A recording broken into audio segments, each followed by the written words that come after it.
We got the Titans coming up. Cam Ward, rookie quarterback.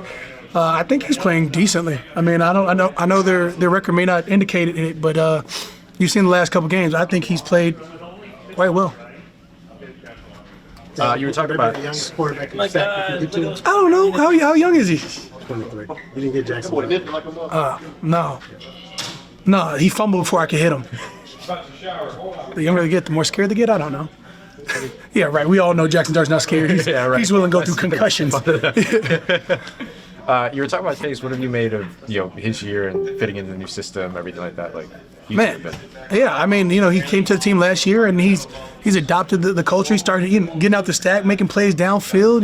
Given what you've seen on film his entire career is he can bend the corner. He can have a high ceiling, and that we're starting to reach for it. Had he had those first 5 games, of course, I think in my mind he'd be at double digits already. If we had some primetime games, we might be able to slide both of us into Pro Bowl. But there's people with lesser stats or better stats. I'm not sure. What's the first time you've had sacks on back-to-back plays before? I don't think so. You had it before? Not that I'm counting, but I feel like. I don't believe you when you say I don't think so. I don't think so. I think you know exactly. No, I don't know. I don't know. There's sacks that stand out, and honestly, two plays. I guess the play before the sack started happening, I thought I was going to catch me a nice little clean punch out on wide receiver. Alontae Taylor had met a receiver in the flat somewhere, and I was coming hot. The next thing I know, my head was skidding across the turf. I was like, oh, I missed. I jogged back, and then sack happened, and then we're off the field. So love the sequence. What's it like? What's it mean for you to have literally everybody who's not going on the field the next play come over and mop you over the sideline like that, and just that's why we play, right? We play not only for ourselves, but we play for our teammates. Yeah. And I know I've said it the entire year how resilient our team is, and how much we enjoy our locker room, and I think it shows. We've been out the playoff picture now for 4 games, and yet we're fighting, scrapping for every yard, every play, trying to show that we are, if we're not already a top 5 defense, we're on the cusp of. For sure, top 10 defense, and I think if you look at our third down numbers, those have appreciated since the beginning of the season, first 2 games maybe. We were talking to Staley before we came in here about finding a package for Stallberg, finding snaps for Stutzman, and a bunch of guys young guys have just roles on this team, and it seems maybe different than in years past with really static defensive rotations. Mm-hmm. When you have so many guys contributing and having clearly identified roles, what does that do for the defense? It brings electricity to the game. When you see Stutz come in and lay somebody out, it brings electricity. You see Stallberg fly over quarterbacks, get up and still sack them on the same play. You're just like, all right, he's one hell of an athlete. You saw Jalen Ford get in earlier this year. You see these young guys, so you see potential, and you understand what the future could be. And the greatest thing about our team, I think at the beginning of the year, is I said I think we had a lot of potential, and we're sort of capturing it just at the right time, just not the right situation. You want to be strong in November. You want to be strong in December. You just got to be sort of strong in September as well.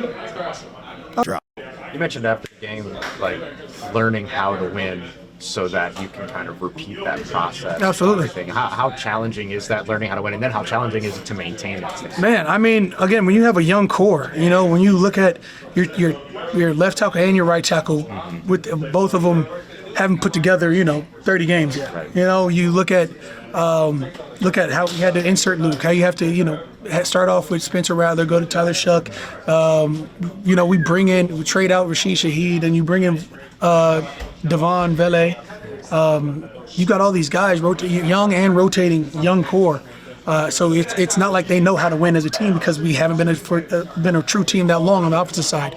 On the defense side, you've got veteran leadership, but you've also got a lot of young talent too. So again, winning is a habit; it becomes a culture, but it has to be learned. How much pride do you take in being one of the people who sets that culture? Because obviously you were a part of this for a long time. It's just who I am as a person. Luckily I think I came in with phenomenal vets. When you talk about Will Smith, rest in peace. Talking about Jonathan Vilma and Malcolm Jenkins or Roman Harper, P. Rob back in the day, Jabari Greer, Kevin Williams. Cedric Ellis, all my OGs. Like when you come into a winning locker room, you understand the feeling, the vibes, and what it takes. You know, whether it's playing around, you still understand. Hey, this is how we have to get our task done. You start off with 4 D coordinators in 5 years. It doesn't scream stability, and yet you find a way. It gives you resiliency.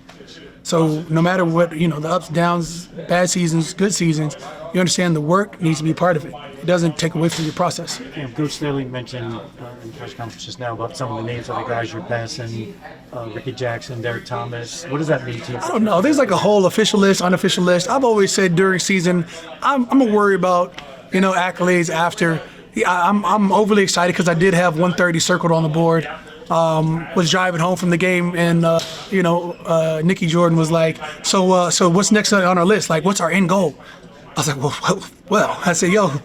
Beginning of the year, there was like, you know, like write out your goals. I didn't write them out. I had them in my mind. I was like, I think we're gonna go. You know, I was like, well, granted, we're gonna get 125. I was like, 125 is HOF, you know. And then I was like, but I'm going to target 130. I want to be there by game 12. I think it took me 15 games, so I was off. With that being said, I also knew, you know, the situation we were coming into. And after being stuck in the middle, I just wanted to reprove this. I'm an edge guy. Defensive end preferably, but edge guy. Where I've had the most success. 13 years would say yes. 1 year would say, what are we doing? 1 year would say, hey, yes. You know, where we're at right now is just trying to take advantage of the last 2 opportunities. You got 8 quarters left with this locker room, and then you know, go into the offseason, rebuild a roster, and have to figure out who's a part of the core, who's not a part of the core. And every year you lose somebody who you feel like is an integral piece of the core. Every year you have to come back and say, hey, this is our winning way. This is, you know, whether that's Drew Brees, whether that's Mark Ingram, whether that's, you know, Darren Sproles, Craig Robertson, Chris Banjo, whatever part of the core that is. And albeit some of our special teams core has been phenomenal. You talk about from JT Gray to Justin Hardy, Thomas Morstead back in the gap to, you know, Garrett, Hartley, sheesh. Your core is those guys that help push the locker room.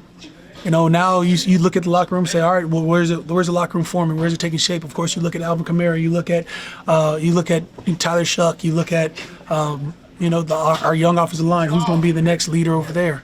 And you try and build on that. That's what sucks. Is right now you know who it is, and next year you have to restart the engine. Finishing with 10, kind of your goal here? My goal is to love this last 8 quarters of this season. My goal was just to hit that 125 threshold. Once you hit 125, I'm like, you can't keep me out for long. And now 130. If I start right after the season, if I start talking in third person, I'm sorry. I'll come back to earth. Don't judge me. Don't let me get to 135 for the season. Don't. It's not going to be helpful towards the family, the kids, their growth. Look, I'm overly blessed, highly favored, and even as you get older, Sean Payton used to put gasoline tanks in the older guys' things. Seeing how much gas they got left in the tank. My cup's been overflowed for all my life, so I don't ever see it emptying out. So I don't. I treat every day as such. Even today, on a day where we have half walkthrough, half pad practice, I'm like, man, I'm bringing all the juice. I'm dumping all the juice I can out because I'm gonna squeeze everything we can to the last. What do you have left now? 10 days, as of tomorrow. I'd be entertained if you started speaking in the third person. Yeah. I don't know. We shall see. Just know. That would bring it down to like 132 and a half. just trying to cut me. Yeah. I mean, Shep will probably throw in another, 3 of my sacks and a half of his. It's fine. Kim, did you have a numbers goal? Sorry, when you were a rookie, I think. Hell yeah, I wanted more than one. I think you said you wanted more Pro Bowls than your dad, right? No, I wanted a Pro Bowl. Yeah, when I first got into the league, I wanted a Pro Bowl. I was like, Pop's got 6. I was like, I just got to get 1, so I'm not like a failure. Which is a lofty goal when you understand how much work that goes into, earning a Pro Bowl. It's not just your work on the field. It's the primetime games. It's it's the fan base. It's how your players perceive you. And I've gone through that question too. Like, do you want all pros or do you want Pro Bowls? I think I want Pro Bowls. That's how your teammates perceive you, or the play guys that you're going against, your contemporaries, and that's how the fans see you. All pros is cool, I guess. That's how the writers see you. Not that, Yeah, it's like a PFF score. Do you have like a number in mind? I didn't want to do it, but Like you started your career where you're like, I want to have as many sacks as this guy, or I want to get to 100. no. As many as that. When again, I just wanted something called a decent career. You know, I walked in, I said I'm gonna work hard. I'm gonna try and get everything I had. And when I first got here, they relegated me to first, second down, and that's when I beefed up to what, like 3. We're gonna leave it at 3, but it was, I was healthy, playing that 4-eye technique, and I was like, if this is my role, I can carve it out. And I was like, I just got to get like 20 or 30 sacks, and that's pretty solid. Like not a lot of people do that. You get into the NFL, could be a first rounder, have a pedigree, and have a niche for themselves. Talked to Brandon Meebane when I was younger. He's like, hey, dog, you get 5 to 10 TFLs, that'll get you paid in this league. And I was like, hell yeah, that's the way I'm going. That's the way it's going to be. And then of course you talk to the Andre Carters. You go back and you look at guys and you see, Brandon Graham when I was super young. You talk to all these guys around, Calais Campbell, of course. I'm like, all right, if I'm going to be an interior guy, let me start watching Calais Campbell. And you're like, I can't do that. All right, well, I was like, I've always looked up to Julius Peppers, so let me watch his film. I can't do that either. Okay, so you got to find who you want, but then you start picking apart some of these greats. Chris Dolman, I'm able to text John Randall, what kid just has access to this? I'm talking to my dad, and I finally clicked that my dad's a Pro Bowler, one of the greatest tight ends to ever lace him up. And it's like, all right, well, to get past the offensive lineman, he had back in those days, tight ends actually had a block. Now, tight ends haven't been able to block since 2013, but back in the 70s, 80s, they were a bona fide extra tight end. And so it was like going through that process of learning how to defeat guys. It was like, all right, well, I can carve something out. Relentless effort and, unrelenting pursuit is how I've always lived my life. High school, college, and now in the pros, getting out the stack, chasing things down, never giving up, wearing the fat guy in front of me out. And that's how I made my save. So my goal wasn't really existent. There wasn't a existential me like, hey, this is our goal as a career. It's just the next one is the most important one. Our goal is you and your wife now. And the house she's building, no doubt. my goal is to be able to take care of my wife's goals. Say, what are we gonna do next? What else does she want? And that's just sort of where we're at. I know what I want, but it's still a grand scheme thing. Yeah. I haven't figured out how to exactly access that yet. Just know, next year if I'm in Chad Powers and I make a Saints edition, I'm playing football and acting. That could be a goal. Okay. Who knows? It's a good way to get it going. Just start throwing things out there, see what sticks. Nobody's gonna be able to help you if they don't know that you want to do it. Exactly. Do you have any interest in TV? Absolutely. I don't have interest in holding that camera, but I'll be in front of it. According to my mother, I haven't met a camera I haven't liked since I was 5, so I don't know how well that does in Hollywood, but it does all right for post-game interviews. That chant, family and team. Ooh, that chant. I almost put a Teron Armstead. I almost tripped out of that thing. What's the If you don't remember Teron Armstead, coming out the tunnel, he got hyped up and Yeah. So again, you remember it. Look, he got too excited and hit the mid roll. It was part of his routine, I swear. Was the all gold a coincidence, or did you have something to do with that? We picked all gold out for the final home game at the beginning of the season. I chose to do the Who Dat chant. I don't know. I was talking to y'all last week. Yeah. You told me that. You guys get credit for that one. I said, you know what, I am. Why wouldn't I? Hey, J-Mac, take it back. And J-Mac rolled. That's what I'm talking about, J-Mac. Get in the car. Writers are good for something. How about that? I didn't say they weren't. We were wondering if you usurped Kyle Turley doing it. I probably did. That's what I sort of felt bad when I saw him on the side, and I was like, yeah, I took that. And then I was like, he was offensive lineman. Yeah, I deserve to take that. My consistency for trying to disappointing offensive lineman has been quite current. It's not my fault. I started off as a fat kid, so I don't want to be a fat kid anymore. You ever come from fat camp and you're like, I'm not going back there? That was offensive lineman kid for me. My coach was like, no, you're going to be a starting left tackle in the league one day. And I was like, I'm not going to be here for long. And I made myself to a defensive end. Who would have thought that I knew better? You like the golds?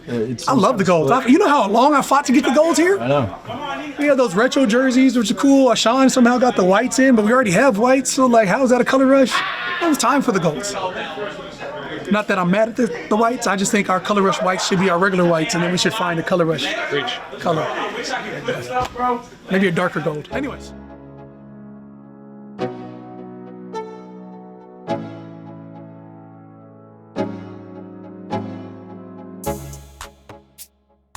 You